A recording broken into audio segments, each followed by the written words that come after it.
Hello everyone, welcome to my YouTube channel. So आज हम sliding window series की next problem solve करने वाले हैं। अगर आपने पिछली वीडियोस नहीं देखी है तो इस वीडियो को स्टार्ट करने से पहले पिछली वीडियो जाकर देखें। उसके बाद आपको ये वीडियो अच्छे से समझ आएगी, क्योंकि ये जो क्वेश्चन है उसका स्टेटमेंट है काउंट सब स्ट्रिंग दैट सेटिस्फाई के कंस्टेंट 2।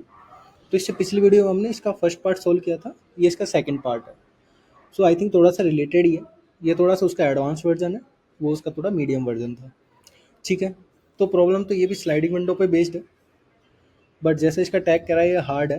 तो एक बात हमेशा याद रखना, कोई भी हार्ड प्रॉब्लम होती है वो सिंपली एक टॉपिक पे बेस्ड नहीं होती है। It will be combination of more than one topics. ठीक है। तो हार्ड प्रॉब्लम को सॉल्व करने के लिए आपको एक या एक से ज़्यादा दो टॉपिक्स की हेल्प लेनी ही पड़ेगी। ठीक है।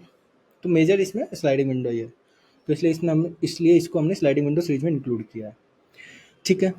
तो अभी हम प्रॉब्लम स्टेटमेंट समझते हैं। हमारे को एक बाइनरी स्ट्रिंग दे रखी है एस और एक इंटीजर दे रखा है के, जैसा कि पिछले क्वेश्चन में दिया था सेम चीज़ दे रखी है। ठीक है, यहाँ तक सेम है। But you are also given a 2D integer array queries where queries of I equals to L I comma R I. एक रेंज दे रखी है एल से आर तक की क्वेरीज के अंदर।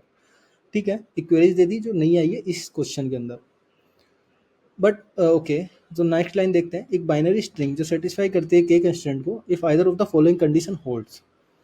ठीक है, ये तो सेम ही है पिछले क्वेश्चन के जैसा ही, कि एक के कंस्टेंट वाली स्ट्रिंग उसको कहते हैं यदि उसमें नंबर ऑफ जीरोज है in the string at most K हो, या फिर number of ones in the string at most K हो। ठीक है, इन दोनों में से अगर एक ही कंडीशन सेटिस्फाई कर रही है किसी भी स्ट्रिंग में तो उसको के कंस्टेंट स्ट्रिंग कहते हैं। ठीक है, ये हो गया। Return an array answer where answer I is the number of substring of S L I and R I that satisfy the K constant. तो अब आउटपुट भी थोड़ा डिफरेंट मांगा इन्होंने, जो क्वेरीज दे रखी हैं। पिछले क्वेश्चन में क्या था, जितनी की जितनी पूरी की पूरी जो स्ट्रिंग थी उसमें ही टोटल काउंट रिटर्न करना था कि कितनी के कंस्टेंट सब स्ट्रिंग्स हैं। बट इसमें रेंज दे रखी है और हर एक रेंज के लिए बताना है कि उस रेंज में कितनी के कंस्टेंट स्ट्रिंग्स हैं हमारे पास। ठीक है, समझते हैं एग्जांपल से। जैसे वाला एग्जांपल समझते हैं। इनपुट दे रखा है, थोड़ा कॉम्प्लेक्स वाला लेते हैं, नीचे वाला। ठीक है, उसमें से एक को ही सॉल्व कर लेंगे।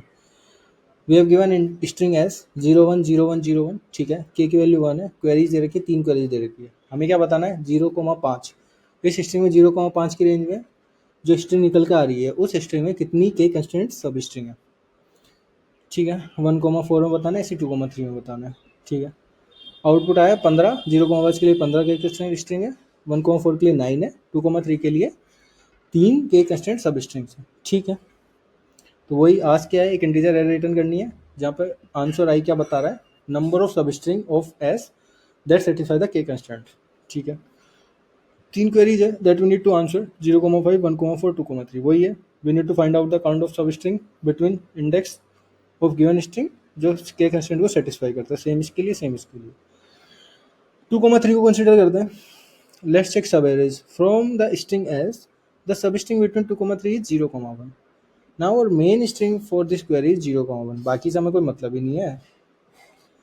2,3 से स्ट्रिंग उठाई और उसके लिए हमें बताना है कि उसमें कितनी के कंस्टेंट सब स्ट्रिंग है। ठीक है, all the substring of 0,1 is 0,1,0,1। अब देखा जाए तो हमारे पास के की वैल्यू क्या है, 1 है।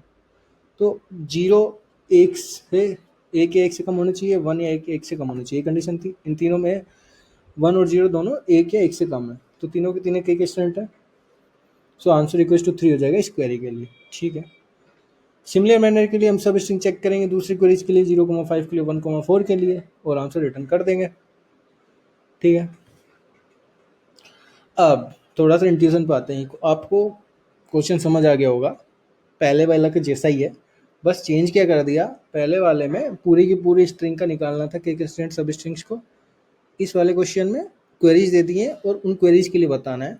वो हर एक क्वेरी एक छोटी सब स्ट्रिंग को रिप्रेजेंट कर रहा है स्ट्रिंग से। ठीक है, अब आते हैं हमारे इंट्यूशन पे। अगर ब्रूट फोर्स अप्रोच में पूछूँ आपसे तो क्या करोगे, लेट्स थिंक। कुछ नहीं करना, पिछला क्वेश्चन था वैसे ही करेंगे, और वो पिछला जो क्वेश्चन का कोड है सेम कोड को हर एक क्वेरी के लिए चला देंगे और हमारे आंसर आ जाएंगे। वही है, ऑफलाइन अप्रोच यूज, अगर हम ऑनलाइन क्वेरीज को सॉल्व करें, एक एक क्वेरी को उठाएं और हमारे पिछले क्वेश्चन में जो हमने कोड लिखा था वो सेम चला दे, स्लाइडिंग विंडो वाला, 0,6 को एक सेपरेट स्ट्रिंग कंसिडर करके, और उसके लिए के कंस्टेंट स्ट्रिंग फाइंड करें। इसलिए मैं बोल रहा था पिछला क्वेश्चन रेफर करें, आपको समझ आ जाएगा।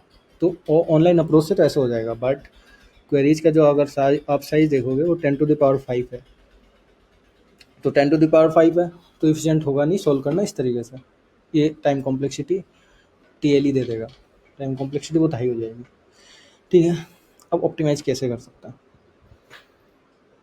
तो अब अगर हम किसी मतलब हमें कोई ऐसा प्रोग्रामिंग पैराडाइम ढूंढना होगा which will help us to optimize this situation, like some kind of pattern और some kind of relation, because एक एक करके सारी की सारी क्वेरीज को सॉल्व करना,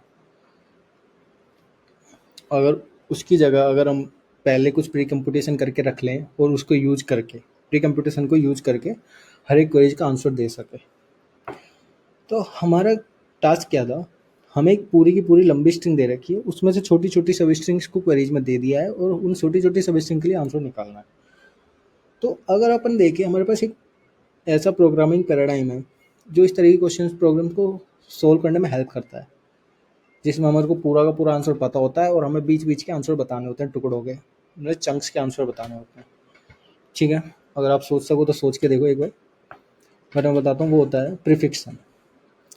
प्रीफिक्स सम में क्या करते हैं, हम पूरा का पूरा मतलब हर एक इंडेक्स पर आंसर निकालते जाते हैं और टोटल सम स्टोर करके रख लेते हैं, एंड मिडिल के सम निकालने के लिए उसका हम इजीली यूज कर सकते हैं।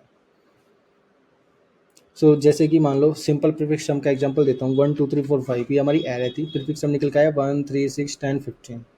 ठीक है, अब कोई हमसे पूछे 0 से 2 के बीच का सम क्या है, तो हमें पूरा इटरेशन करना पड़ेगा, 0 1 2 3 2 5 और एक 6 निकल के आएगा। प्रीफिक्स सम ऑफ 1 में दे देगा, इस पे जाओ इंडेक्स पे 6।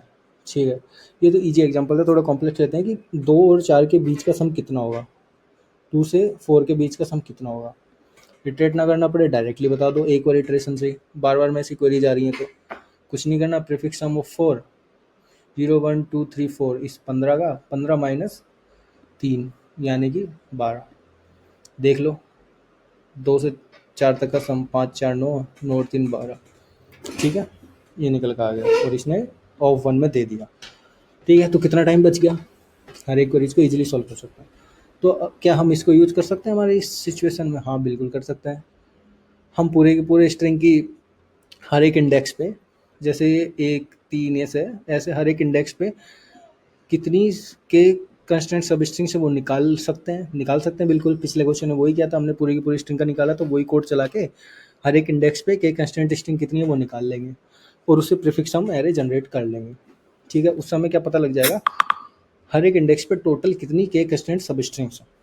ठीक है, ये तो हमें पता लग गया। वही मैंने लिखा है scenario, using sliding window approach same that we have used in part 1, we will find the k constant string that are possible after adding current index value। वही हमने करेंगे सबसे पहले, हर एक इंडेक्स पे हर एक इंडेक्स को ऐड करने के बाद कितनी नई के कंस्टेंट सब स्ट्रिंग जनरेट होंगी वो करेंगे पहले कैलकुलेट। तो ये एग्जांपल था 0 0 0 1 0 1 0, तो सबसे पहले 0 0 ऐड किया तो कितनी हो गई, 1 हो गई। ठीक है, 1 ऐड किया तो 2 हो जाएंगी, एक 0 कॉम, एक तो 0 1 और एक 1 हो जाएगी। ठीक है, और ये के कंस्टेंट सेटिस्फाई कर रही हैं क्योंकि हमें के की वैल्यू क्या दे रखी है, 1, मतलब एक से ज़्यादा 1 या 0 नहीं होना चाहिए एक टाइम पे, अभी नहीं हुआ है। ठीक है, इसमें कितनी हो जाएंगी, 3 हो जाएंगी, 0 1 0 1 0 एंड 0, 3 हो गई। ठीक है, ये भी के कंस्टेंट सेटिस्फाई कर रहा है। इसमें एक है जो एक से बराबर ही है, अभी एक से ज़्यादा नहीं हुआ है। अब इसमें देखें, इसमें 0 भी 2 हो गया, 1 भी 2 हो गया, तो ये तो गलत हो गया। अब एक को ऐड करने के बाद कितनी के कंस्टेंट सब स्ट्रिंग बनी है, क्योंकि इसको तो हटाएंगे हम, श्रिंक करेंगे। हमने पढ़ा था पिछले क्वेश्चन में कि श्रिंक कर देंगे, जैसी कंडीशन वायलेट होगी इसको हटा देंगे, फिर से कंडीशन में आ जाएंगे, ये आ जाएगा श्रिंक करने के बाद। तो फिर से 3 स्ट्रिंग जनरेट हुई है, 0 1 एंड 1। ठीक है, तो 1 को ऐड करने पे भी 3 ही जनरेट हो रही है। ऐसे ही सेम 0 अभी फिर से वायलेट हो गई, फिर से श्रिंक करके ये आ गई, इसमें भी सेम 3 स्ट्रिंग जनरेट होंगी, 1 0 एंड 1, सो ये 0, 3 इसकी हो गई, और सेम इसमें फिर से वायलेट हो गई, फिर से श्रिंक किया, 1 0 1 0 1 एंड 0 और 1, 3। तो इस तरह से हर एक इंडेक्स को स्ट्रिंग में ऐड करने के बाद कितनी के कंस्टेंट स्ट्रिंग जनरेट होगी वो हम निकाल लेंगे पिछला कोड यूज करके। मतलब 0 को ऐड करने पे 1 होगी, 1 को ऐड करने पे 2 होगी, 0 को ऐड करने पे 3 होगी, 1 को ऐड करने पे 3, 0 को ऐड करने पर 3, 1 को ऐड करने पर 3। तो हमने देख लिया कैसे हो। ठीक है, के कंस्टेंट सब स्ट्रिंग आ गई, count eight every index. Now अब हम प्रीफिक्स समरी बना लेंगे इसको यूज करके। हर एक इंडेक्स पर टोटल कितनी आ गई। अभी तो बस एक पर्टिकुलर इंडेक्स की बताइए ना इसने, एक पर्टिकुलर इंडेक्स को अगर इन्वॉल्व किया है तो कितनी बनी है, बट हर एक इंडेक्स पे कितनी टोटल बनेगी पिछले से निकाल कर वो हमें प्रीफिक्स सम में निकल जाएगा। हम बना लेंगे 0, स्टार्ट कर लेंगे, क्या एडिशनल रख लेंगे, एंड 1 3 6 9 12 15। इससे हमने प्रीफिक्स हमारे जनरेट कर ली। ठीक है, अब ये तो हमारा समझ आ गया कि हमने ये निकाल लिया कि हर एक इंडेक्स पे कितनी के कंस्टेंट सब स्ट्रिंग्स हैं, और हर एक इंडेक्स को ऐड करने के बाद कितनी नई जनरेट हो रही है। दो चीज़ें निकाल चुके हैं हम। अब हम इसको डायरेक्टली यूज कर पाएंगे क्या, जैसे कि हमने ये प्रीफिक्स हम निकाला था? नहीं कर पाएंगे। क्यों नहीं कर पाएंगे? क्योंकि इसमें ऐसी कोई स्पेसिफिक कंडीशन नहीं थी, इसमें बस क्वेरी दी थी और आंसर लिख देना था, दैट्स इट। बट यहाँ पर कंस्टेंट है। कंस्टेंट क्या है? ये दो कंस्टेंट है। नंबर ऑफ जीरोस के से कम होने चाहिए या बराबर होने चाहिए, नंबर ऑफ वंस के बराबर होने चाहिए, के से कम होने चाहिए। अब ये तो चेंज हो सकता है ना किसी पर्टिकुलर रेंज में। मान लो 0 से 5 तक का रिजल्ट दे रखा है और 2 से 3 तक का बताना है, तो वो तो गलत हो जाएगा। मान लो जैसे ये है 0 1 2 3 4 5 एंड 6। ठीक है, छः एलिमेंट है। अब कोई कहता है कि 2 से 3 तक की हमें बतानी है। 2 से 3 तक की क्या है? 0 1 2 3 क्या है सब स्ट्रिंग? 0,1 है। 0,1 है। अब अगर हम प्रीफिक्स मेरे यूज करें तो 2 से 3 तक का जो फॉर्मूला निकल गया आएगा, 2 से 3 तक का 3 + 1 4 पे जाएगा, क्योंकि हमने एडिशनल 0 ऐड कर दिया है। तो prefix of 3 + 1 minus prefix of 2 यानी कि 4, 0 1 2 3 4, 0 1 2 3 4 9 माइनस 0 1 2 3 इक्वल्स टू 6। अब ये तो गलत हो गया ऐसे कर रहे हैं तो, क्योंकि हमारे पास तो दो ही है, लेंथ ही दो ही है इसकी। तो इसमें तो कितनी, दो ही स्ट्रिंग जनरेट हो पाएगी। 0 3 ही स्ट्रिंग जनरेट हो सकती है मैक्सिमम, इससे ज़्यादा तो हो ही नहीं सकती ना इसमें जनरेट। तो ये तो गलत हो गया। ठीक है, तो इसलिए क्योंकि हमारे पास ये दो कंस्टेंट है ना, इस वजह से ये गलत हो जाएगा।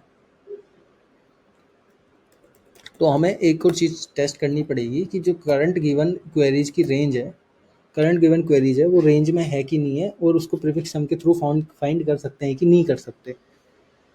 अगर उसकी लेंथ ही कम है और रिजल्ट ज़्यादा दे रहा है तो उसको तो कंसिडर करना ही नहीं है, लेंथ ले लो ना सीधे सीधे। ठीक है, तो वही आगे डिस्कस करते हैं। हमारे पास प्रीफिक्स सम है, बट डायरेक्टली हम आंसर फाइंड नहीं कर सकते नॉर्मल रैंडम इंटरवल के लिए, क्योंकि के कंस्टेंट की वजह से। We need to check for the current given queries range we can find answer using prefix sum area और नॉट। ठीक है, एग्जाम्पल समझते हैं ये वाला। ऐसे 0 1 0 1 0 के इक्वल्स टू 1 है, के कंस्टेंट एरिया दे रखी है, हम निकाल ली के कंस्टेंट एरिया, ऊपर निकाल ली थी, कैसे निकली? प्रीफिक्स सम एरिया भी निकाल ली थी। 0,5 है, इसको चेक करते हैं कि रेंज में है कि नहीं है। आई की वैल्यू 0 है, मतलब स्टार्ट होगी 0 से 5 तक जाएगा ना, रेंज है। तो 0 को चेक किया, के स्ट्रिंग कितनी है 0 पे? 1 है, मतलब 0th इंडेक्स को ऐड करने पे नई कितनी के स्ट्रिंग जनरेट हो सकती है? एक हो सकती है। अभी लेंथ भी एक ही है, इसका मतलब है हमारी जो ये क्वेरी है ये अपनी रेंज में है, क्योंकि के स्ट्रिंग जितनी है और लेंथ भी उतनी है, अगर लेंथ के बराबर ही है ना या, इसलिए प्रीफिक्स मेरे को यूज कर सकते हैं हम, prefix of 5 + 1 minus prefix of 0। हमने 0 इंडेक्स यूज किया इसलिए 5 + 1 किया और प्रीफिक्स एज इट इज 15 - 0 15। ठीक है, देखो 15 आया। अब ये थोड़ा स्ट्रेट फॉरवर्ड हो गया, थोड़ा सा वो देखते हैं जब लेंथ नहीं मैच करेगी। 1,4 ये है 1010 स्ट्रिंग, 1 से लेकर 4 तक जाएगा। एक की वैल्यू 1 है, 1 पे कितनी है के स्ट्रिंग? 2 है। लेंथ एक ही है, के स्ट्रिंग 2 है, ये तो वॉयलेट हो गया। लेंथ तो कम है, के स्ट्रिंग ज़्यादा है, ये तो पॉसिबल है ही नहीं। तो कुछ नहीं, लेंथ लेंथ ही रिजल्ट में ऐड कर दो। ठीक है, दूसरा i = 2, के स्ट्रिंग 3 है, लेंथ होगी 2, के स्ट्रिंग 3 है, तो ये भी पॉसिबल नहीं है कि जीरो के ऐड होने पर जीरो के ऐड होने पर 3 स्ट्रिंग जनरेट हो, ऐसा तो हो नहीं सकता ना, ऐसा होगा नहीं, तो इसलिए लेंथ ऐड कर दिया। अब आते हैं 3 पे, i/3 के स्ट्रिंग कितनी है, 3 पे 3 ही है, लेंथ भी 3 है, 101। तो अब हम रेंज में आ गए हैं, लेंथ भी 3 है, के स्ट्रिंग भी 3 ही है, मतलब इस इंडेक्स को i/3 को ऐड करने पे 3 ही नई स्ट्रिंग जनरेट हो रही है और अपनी भी लेंथ 3 है। तो अब हम आगे के जो रिजल्ट है उसको प्रीफिक्स सम के हेल्प से जनरेट कर सकते हैं। Result plus equal to prefix sum of ending 4 + 1 prefix sum of current i 3। ये तो पिछला रिजल्ट था, इसको हटा दें तो अभी 12। पाँचवें नंबर पे क्या है, 0 1 2 3 4 5 12। तीसरे पे 0 1 2 3 6 9। पिछला रिजल्ट था 3, 9 + 3 12 - 6 6 आ गया ना, 6 + 3 पिछला जो था 3 = 9, तो हमारा 9 हो गया। ठीक है, तो मैं फिर से थोड़ा सा रिवाइज करवा देता हूँ इंट्यूशन और सॉल्यूशन को, जो भी हमने अप्रोच किया। हम इसमें हमने देखा कि हम ऑनलाइन क्वेरीज को सॉल्व कर सकते हैं, बट उसमें टाइम कॉम्प्लेक्सिटी बहुत ज़्यादा हो जाएगी, एक एक करके सबको सॉल्व करना स्लाइडिंग विंडो की मदद से, क्योंकि 10⁵ है। ऑप्टिमाइज कैसे कर सकते हैं, प्रीफिक्स सम को यूज करेंगे। प्रीफिक्स सम इजीली यूज कर सकते हैं क्योंकि सिचुएशन वैसी बन रही है। साथ ही साथ हमें ये भी देखना है कि हर एक इंडेक्स को ऐड करने पे कितनी नई सब के स्ट्रिंग जनरेट हो सकती हैं, वो भी देगा। उसी से हमें पता लगेगा कि हम रेंज में है कि नहीं है। वो प्रीफिक्स सम हमें बाद में रिजल्ट दे देगा। अब प्रीफिक्स सम को डायरेक्टली यूज़ नहीं कर सकते थे, उसका हमने रीज़न देख लिया था, और उसके लिए हम एक कंडीशन लगाएंगे कि रेंज में आ जाए। रेंज में नहीं आता है तो हम लेंथ को प्लस कर लेंगे। ठीक है, अब इसके कोड पर आ जाते हैं।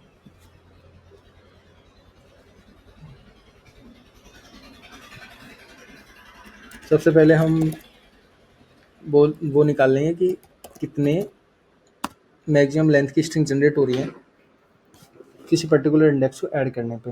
बेसिकली हमारा सिंपल स्लाइडिंग विंडो जो पिछले क्वेश्चन में किया था उसको अप्लाई करके। ठीक है, तो इसी का नाम दे देते हैं जो वेरिएबल लिया था, K constraint string at every index.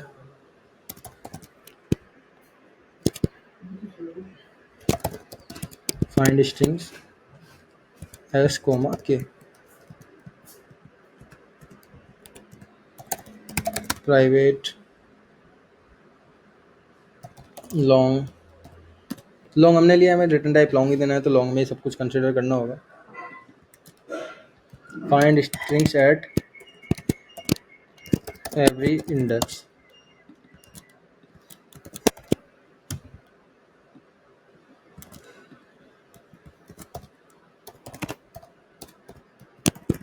ठीक है, इसमें हम सेम कोड कॉपी पेस्ट करेंगे जो पिछले में किया था। मैं फटाफट लिख देता हूँ,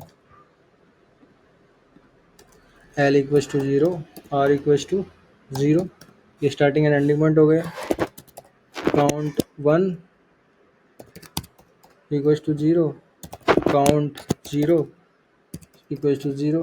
ठीक है, अब हम जो हमें हर एक इंडेक्स पे जो रिटर्न करना है वो स्टोर कर लेंगे।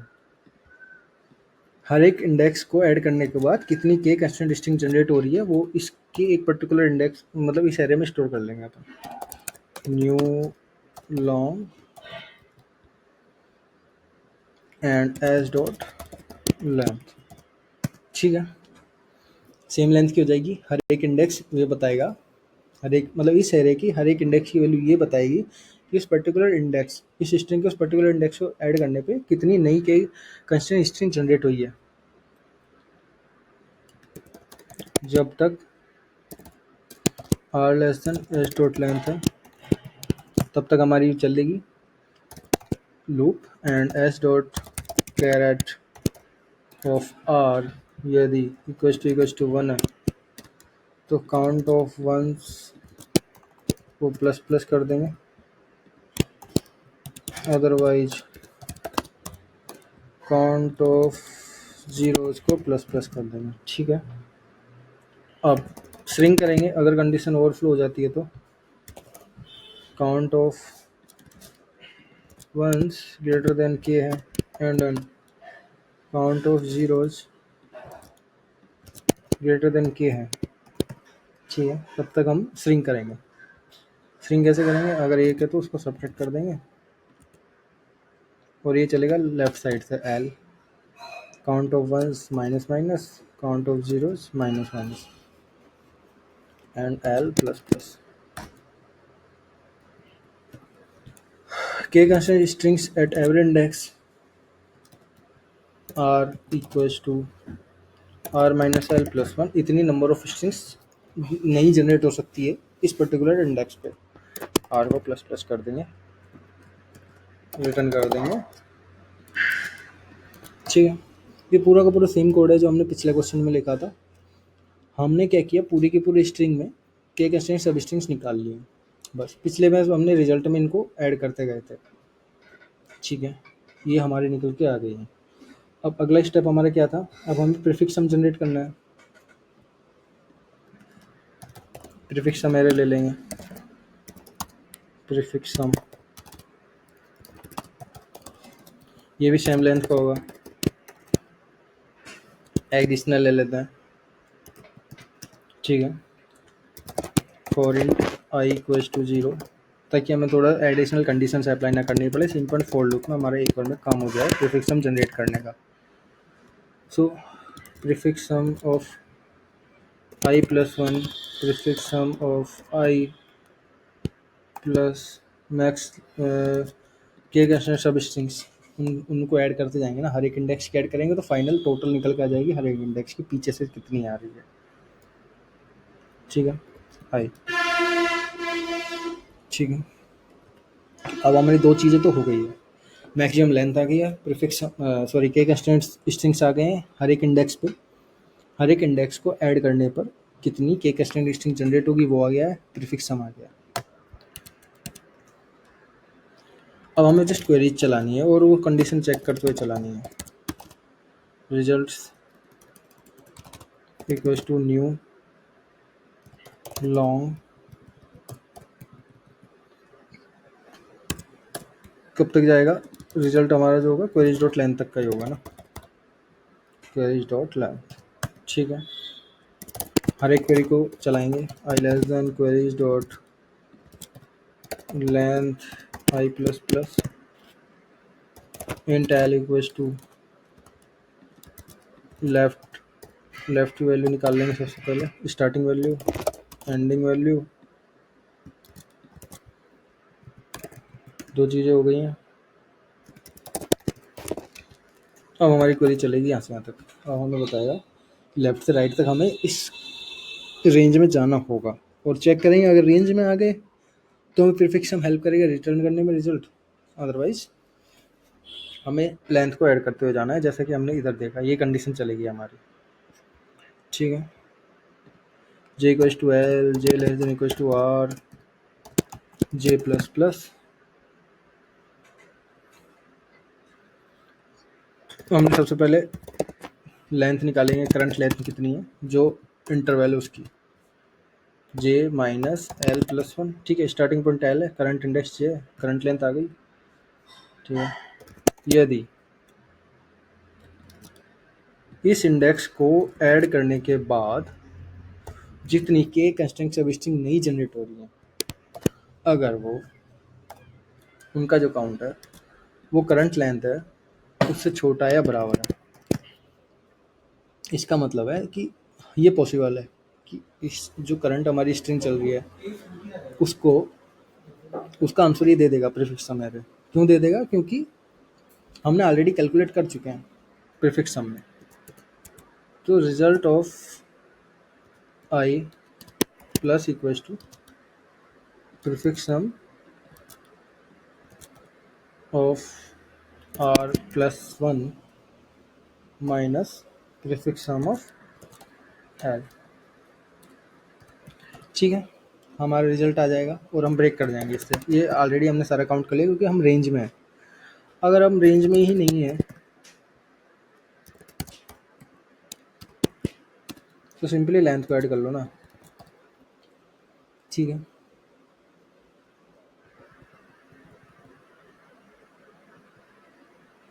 और फाइनली हम रिटर्न कर देंगे रिजल्ट।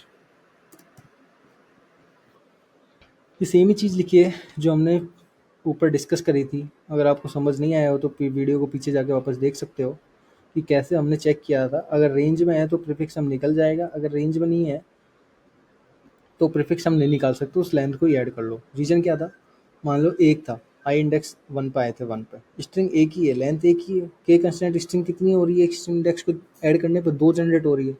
अब ये चीज़ तो पॉसिबल है नहीं ना कि दो सब स्ट्रिंग्स कैसे हो जाएंगी एक लेंथ में, नहीं है। सेम इसका था कि एक स्ट्रिंग कितनी जनरेट हो रही थी, इस इंडेक्स को ऐड करने पे 3। बट अभी हमारी क्वेरी में तो लेंथ अभी 2 ही हुई है ना, तो उसमें भी नहीं हो पाएगा, इसलिए लेंथ को ऐड कर दो। बट अगर आगे देखे जाके थर्ड इंडेक्स को ऐड किया, 1 को ऐड करने पे, इस वाले को थर्ड इंडेक्स को ऐड करने पे के स्ट्रिंग 3 ही जनरेट होगी और लेंथ भी हमारी 3 ही है। तो इसका मतलब है अब हम रेंज में आ गए हैं और रिजल्ट निकाल सकते हैं प्रीफिक्स सम की हेल्प से। ठीक है, तो वही सब मैंने यहाँ किया है, सिंपल है, कुछ नहीं है। जो पिछले क्वेश्चन में किया था वही किया है। सबसे पहले पूरी स्ट्रिंग की के कंस्टेंट स्ट्रिंग जनरेट करिए, हर एक इंडेक्स पे प्रीफिक्स हम निकाला है। के कंस्टेंट स्ट्रिंग हमारी हेल्प करेगा ये जानने में कि पर्टिकुलर इंडेक्स को ऐड करने के बाद कितनी नई के कंस्टेंट स्ट्रिंग जनरेट हो सकती है, और उसके हेल्प से हमें रेंज का पता लग जाएगा और उसको प्रीफिक्स सम से सॉल्व हो सकता है कि नहीं, और प्रीफिक्स सम एरिया हमें उसको निकालने में हेल्प करेगा। अदरवाइज हम करंट लेंथ पूरी की पूरी ले सकते हैं। ठीक है, रन करके देखें, फेल हो गया है, देखते हैं क्या हुआ गलत।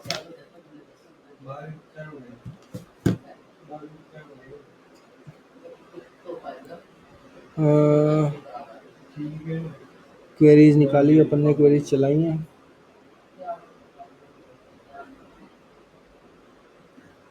L R J equals to L, J less than R J plus plus J minus L plus 1, J and R plus 1 minus J, sorry, this is j.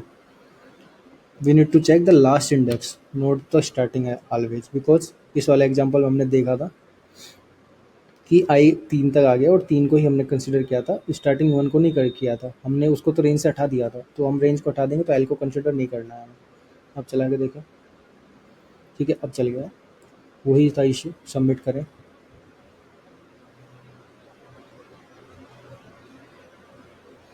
ठीक है, it's working fine. It's taking more time, we need to optimize it further. अगर आपको optimisation के बारे में जानना है तो हम नेक्स्ट वीडियो में और डिस्कस करते हैं कि इसको फर्दर कैसे ऑप्टिमाइज करें, बट इस वीडियो में हम यहीं तक ही डिस्कस करेंगे। आप लोग ऑप्टिमाइजेशन सोच के कमेंट सेक्शन में डाल सकते हैं कि इसको कैसे फर्दर ऑप्टिमाइज करना है, बट इस वीडियो में हम इतना ही डिस्कस करेंगे अभी के लिए। ठीक है, अगर आपको कोई डाउट हो तो वीडियो को पीछे जाकर वापस देख सकते हैं और क्वेश्चन को वापस से समझ सकते हैं पूरा, कैसे हमने अप्रोच किया है, कैसे इंट्यूशन आया है और कैसे पिछले क्वेश्चन की हेल्प से हमने इसको आगे सॉल्व किया है। ठीक है, इस वीडियो में इतना ही। अगर आपको वीडियो अच्छी लगी हो तो लाइक करें, शेयर करें, एंड अगर आप चैनल पर नए हो तो सब्सक्राइब करें। Thank you very much.